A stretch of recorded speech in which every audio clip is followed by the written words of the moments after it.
पधारे। अतिशय आनंद हुआ। अर्जुन वहां आए।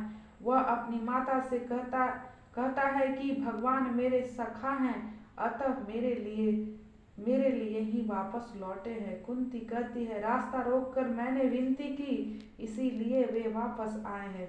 द्रौपदी कहती है, श्री कृष्ण की त्रांगुली कट गई थी, मैंने साड़ी चीर कर पट्टी बांधी थी, इसीलिए वापस आए हैं।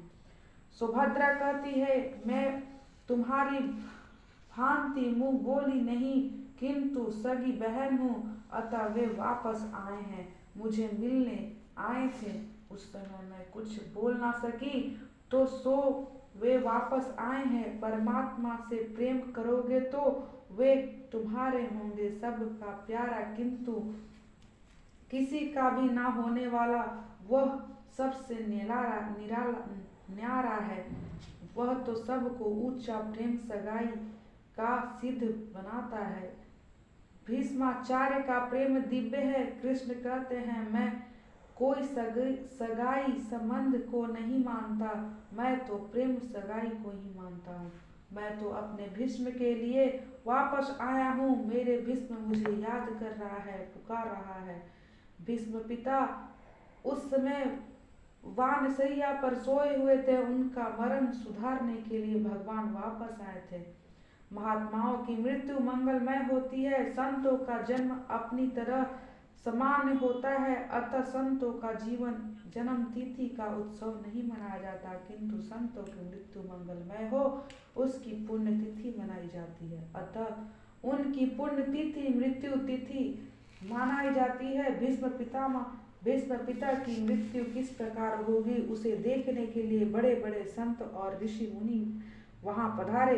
प्रभु के धर्मराज को उपदेश दिया, उसने संतावना नहीं मिली, अतः उन्होंने भीष्म पिता के पास जाने के लिए भगवान कहते हैं।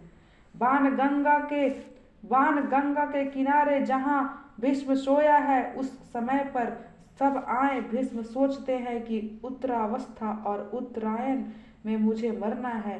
भीष्म पितामह ने काल से कहा कि मैं तेरा नौकर हूँ, मैं तो आपका श्री कृष्ण का सेवक हूँ। भीष्म द्वारिका का ध्यान करते हैं।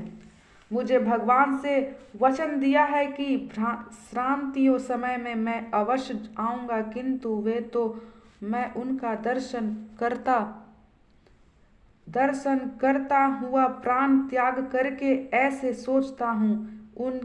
उसी समय धर्मराज वहां आते हैं। धर्मराज से भीष्म कहते हैं, श्री कृष्ण को साक्षात परमात्मा है, वे तेरा निमित्त करके मेरे लिए आए हैं, मेरी मृत्यु सुधारने आए हैं। भगवान को भीष्म से वचनबद्ध किया था। कौरव पांडव युद्ध के समय दुर्योधन भीष्म पितामह से कहते हैं, दादाजी 8 दिन तो हो गए, फिर भी आप किसी पांडव को मार नहीं सके, आप ठीक तरह से लड़ने ही नहीं है। भीष्म आवेश में आकर और आवेश अवस्था में ही तुम्हें दुर्योधन से कहा कि रात को 12 बजे जब मैं ध्यान में बैठूं तो अपनी रानी को आशीर्वाद लेने के लिए भेजना, मैं अखंड सौभाग्यवती का वरदान दूंगा। श्री कृष्ण को यह बात जानकर चिंता हुई। दुर्योधन की पत्नी भानुमति से वे मिलने और उससे कहा कि दादाजी तो घर के ही तो हैं, उन्होंने मिलने के लिए आज जाने की जल्दी क्या है, कल जाना आपके दर्शन के लिए। भानुमति मान गई और नाम गई। महात्मा कहते हैं, उसी समय कृष्ण ने द्रौपदी को जगाया। एक स्वरूप में द्रौपदी को लेकर वे भीष्म पितामह के पास गए और दूसरे स्वरूप से वे द्रौपदी बनकर अर्जुन के सैया पर सो रहे। श्री कृष्ण रूप रहित होते हुए भी अनेक रूप वाले हैं। भीष्म पितामह ध्यान कर रहे थे। आज द्वारिकाधीश का स्वरूप दिखता नहीं है, किंतु काली कमली हाथ में दीपक आदि स्वरूप वाले भगवान दिखते हैं। आज द्रौपदी की रक्षण बनकर के भगवान आए हैं। द्वारपाल के उनको रोका, कोई भी पुरुष अंदर जा सकता है, ऐसे आज्ञा थी। द्रौपदी से अंदर जाकर प्रणाम किया। दुर्योधन की पत्नी भानुमति ही आई है, ऐसा मानकर भीष्म पितामह ने आशीर्वाद दिया और अखंड सौभाग्यवती भव कह दिया।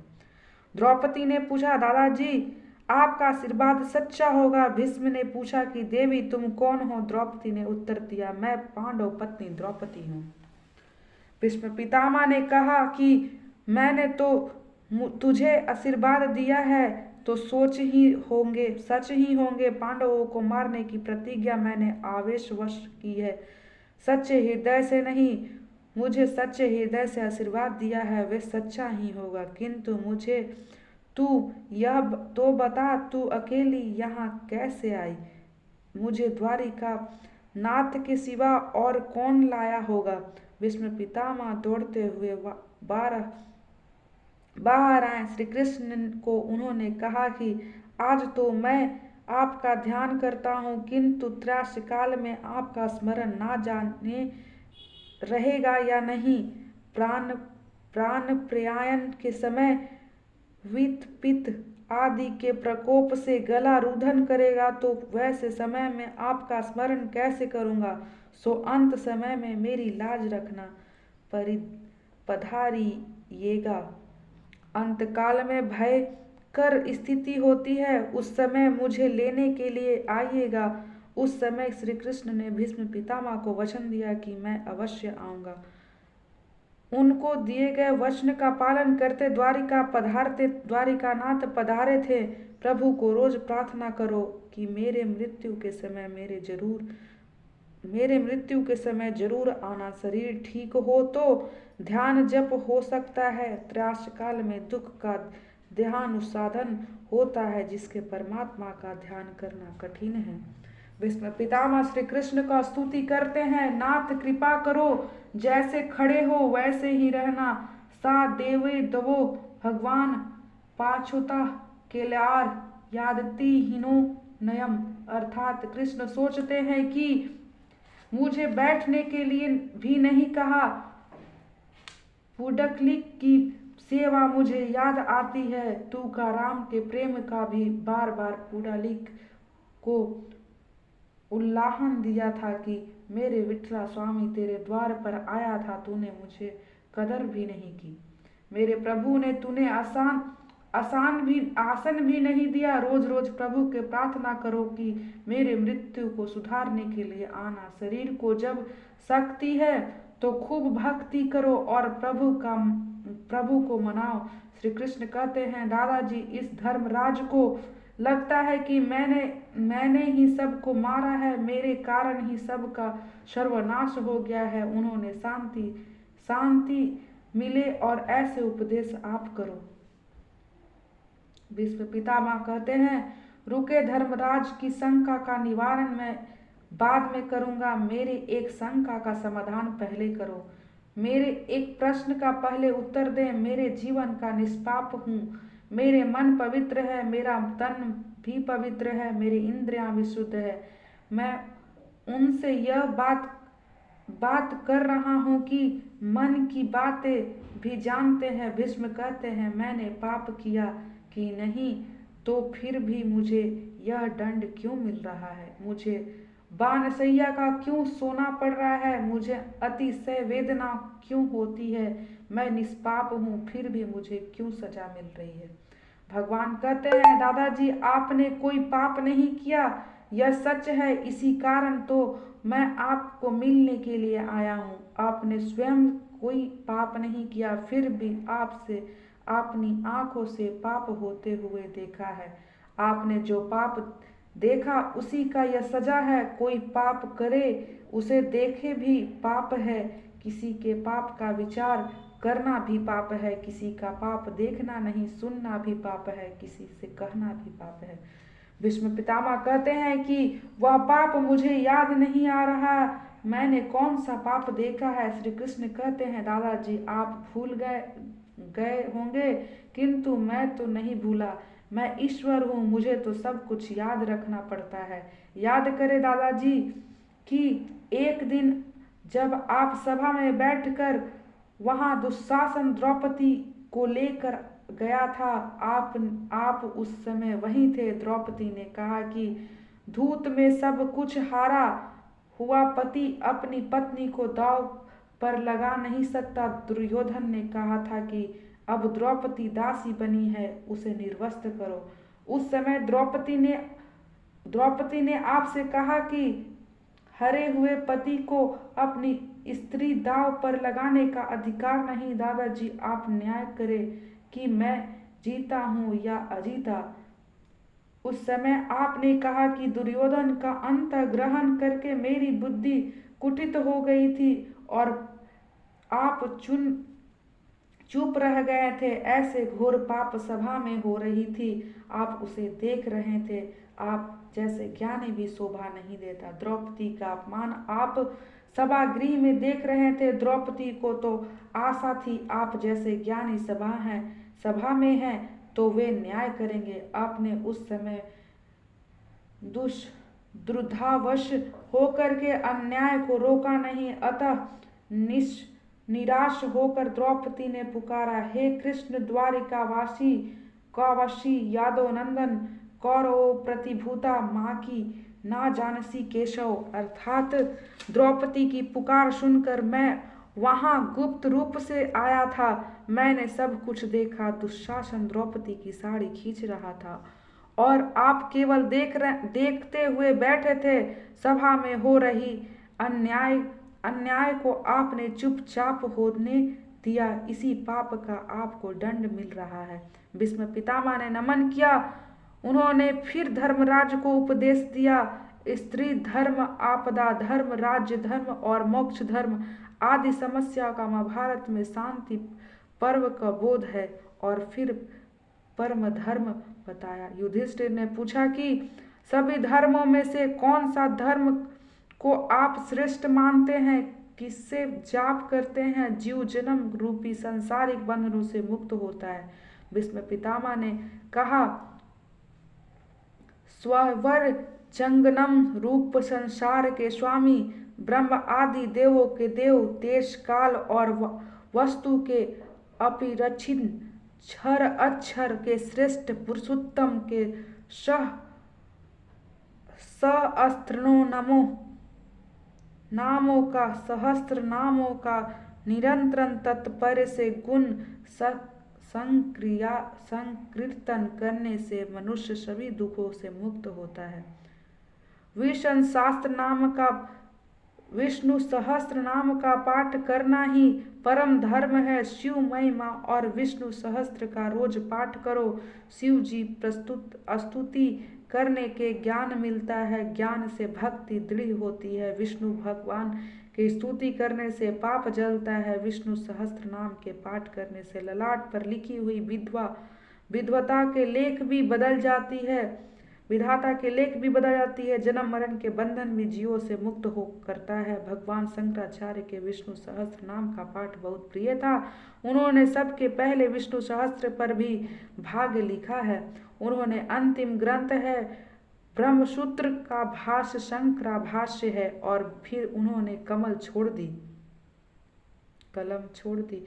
विष्णु सहस्त्र का पाठ रोज 2 बार करो। 12 वर्ष तक ऐसे करने से अवश्य फल मिलेगा। एक बार रात में सोने से पहले पाठ करो, उसमें दिव्य शक्ति है। ललाट पर लिख गए लेखों को मिटाने और बदलने का भी शक्ति इसमें है। गरीब आदमी विष्णु योगी कैसे हो सकता है परंतु वह विष्णु सहस्त्र नाम का 15,000 पाठ करे तो वह विष्णु योग्य का पुण्य पा लेता है। भोजन में भ्रांति भजन का भी नियम होना चाहिए। 12 वर्ष का नियम पूर्वक संस्करण करो, फिर अनुभव होगा कि चाहे कोई भी काम करो, भगवान का भजन नियमित करो। जिस परमात्मा की कृपा से सुख मिलता है, पुत्र मिलता है, उसे ठाकुर जी की ऐसे स्मरण जीव ना करे तो इसमें बड़ा पाप और कौन सा होगा। फिर भीष्म पितामह ने भगवान की स्तुति की और बोले कि हे नाथ, आपका दर्शन मैं खाली हाथों में कैसे करूं, मैं आपको क्या अर्पण करूं। भगवान जीव के धन संपत्ति नहीं मांगते, वे तो मन बुद्धि मांगते हैं। भीष्म पितामह ने कहा, मैं आपको मन और बुद्धि आपके चरणों में रखता हूँ। यह जीव बड़ा कपटी है, और क्या कहूँ, कोई संकट आ जाए तो रण छोड़ राम जी का भी दर्शन करने आता हूँ। यह 11 रुपये भेंट कर रहा हूँ। कहता है कि हे नाथ, मेरे अदालत में आपने भाई का दावा दायर किया है। मेरे ध्यान रखने से उसका मतलब यह है अदालत में रखना, साथ जाना। वह वकील तो 309 रुपये देगा। ठाकुर जी को 11 रुपये ही साझा देने चाहिए। भगवान कहते हैं कि तो सब कुछ देखता, जानता और समझता है। मैं तो तुम्हारे दादा का भी दादा हूँ। लक्ष्मी जी जब भगवान से पूछती हैं कि आपने अपने भक्तों को दर्शन क्यों नहीं देते हैं, तब भगवान कहते हैं कि वह दाता बदले में क्या लेना चाहता है, वह भी तो देखे। भगवान को तुम अपना मन, अपनी बुद्धि, अपना हृदय अर्पित करो। भीष्म पितामह स्तुति करते हैं कि हे भगवान, केवल एक बार मुझसे कहो कि मैं तुम्हारा हूँ।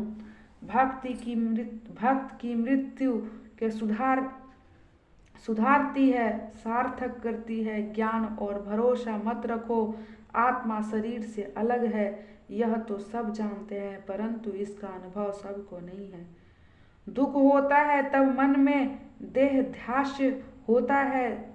देह वासन में के समय 20 करोड़ बिच्छुओं के डंक की वेदना होती है। भक्ति मनुष्य को सुधारता है। कई बार ज्ञान मृत्यु का बिगाड़ता है। भीष्म पितामह के ज्ञान का भरोसा नहीं रखते थे, ज्ञान पर भरोसा नहीं रखते थे। वे भगवान के शरण में गए। वे भगवान से कहते हैं कि मैं आपके शरण में आया हूँ। वे ऐसे नहीं कहते कि मैं ब्रह्म रूप हूँ, वे तो कहते हैं कि मैं आपका हूँ, आपके शरण में आया हूँ। भगवान उन्हें कुछ उल्लाहना देते हैं। वे कहते हैं, मैं आपके अपना कैसे मानूं, आपने तो अर्जुन पर भी बाण चलाया है, आपने भक्त पर चलाए गए बाणों को मैं कैसे भूलूं। भीष्म जी कहते हैं कि यह सारा जग जानता है कि पांडवों पर मेरा कितना प्रेम है, और आप भी तो यह जानते हैं कि युद्ध में मेरा शरीर कौरवों के पक्ष तथा, किंतु मेरा मन तो पांडवों के पक्ष में ही था। पांडवों पर बाण तो चलाया था, पर मन से मैं यही चाह रहा था कि विजय पांडवों की हो। जयोस्तु पांडु पुत्रम, ऐसा बोल करके ही मैंने बाण छोड़ा था।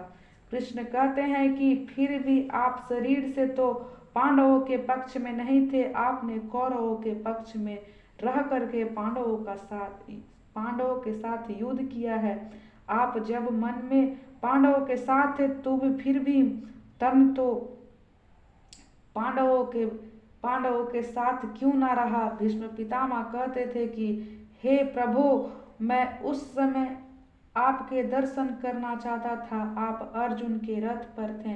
मैंने सोचा कि यदि मैं पांडवों के पक्ष में रहूंगा तो सामने से आपको कैसे दर्शन कर सकूंगा। अपना सतत दर्शन करने के लिए ही पांडवों के विरुद्ध कौरव के पक्ष में जा मिला। पांडवों के पक्ष में लड़ता तो आपके दर्शन मैं अच्छी तरह नहीं कर पाता। भीष्म स्तुति करते हैं, त्रिभुवन कमल तलमालवे रवि कर गौरवोरंभरम ध्यान वृत्त लोककुल वृत्रांतर्य विजय सके रति स्तुति मेघवदा। अर्थात जिस शरीर त्रिभुवन सुंदर और नील कमल जैसे हो, नील वर्ण है, जिसके तन पर सूर्य किरण का श्रेष्ठ पीतम्बर शोभित है और मुख पर कमल के समान उलझी हुई लपटें बिखरी हुई है, ऐसे अर्जुन सखा श्री कृष्ण से मेरा निष्पट प्रेम है। पार्थ सके रति मर्मास्तु, ऐसे स्वरूप पार्थ सारथी को रोज अपने सन्मुख रखो। इंद्रों के घोड़ों पर भगवान को सौंप दो और शरीर रथ का, इंद्रिया घोड़े से है।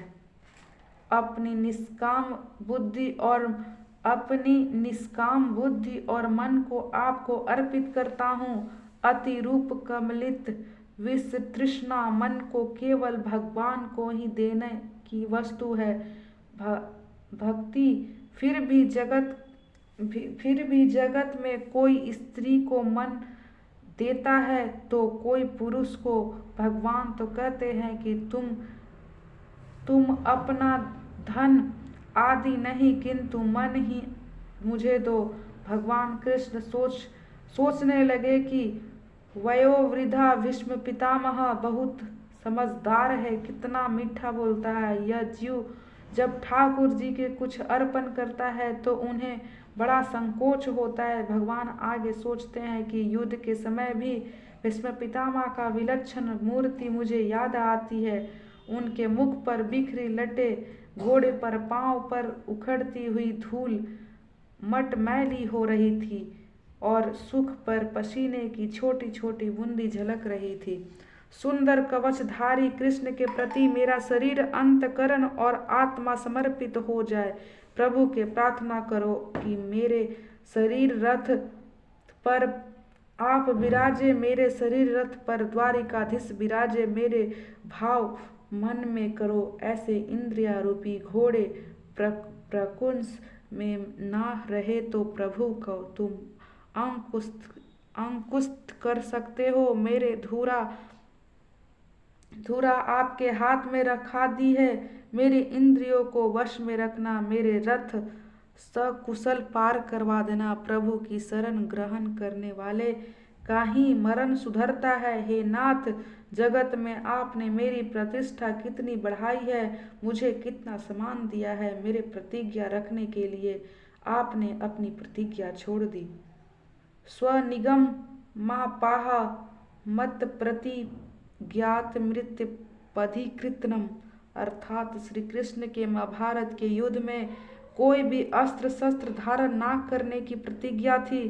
भीष्म ने कहा कि मैं तो गंगा पुत्र हूँ, तो मेरे ऐसे युद्ध करूँगा कि श्री कृष्ण को अस्त्र शस्त्र धारण करने ही पड़ेंगे। मैं उनसे हथियार चलाकर ही चल रहूँगा। भीष्म के बाणों से अर्जुन मूर्छित हो गया, फिर भी वे बाण वर्षा करते रहे।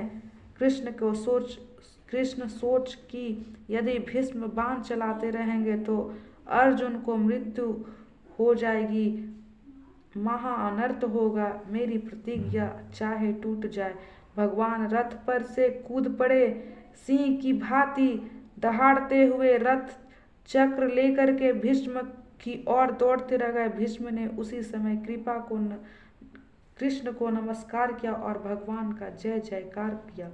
भक्तों की प्रतिज्ञा पूरी करने के लिए भगवान अपनी प्रतिज्ञा को तोड़ देते हैं। ठाकुर जी की यह भी लीला है। भगवान भक्तों की पूरी सम्मान करते हैं। वे मानते हैं कि चाहे मेरी पराजय हो पर भक्तों की विजय होनी चाहिए। भीष्म कहते हैं कि मेरे और कृष्ण दोनों की प्रतिज्ञा पूरी हुई है। उस समय भगवान दो रूप में एक साथ देख रहे थे। एक स्वरूप रथ का विराजित था और दूसरा रथ से कूदकर चक्र लेकर दौड़ रहे थे। अर्जुन मूर्छित होने से घोड़े रथ को कहीं गड्ढे में ना गिर दे, ऐसे सोचकर भगवान का स्वरूप रथ संभालता था और उस रूप से तो कोई भी शस्त्र धारण नहीं किया था।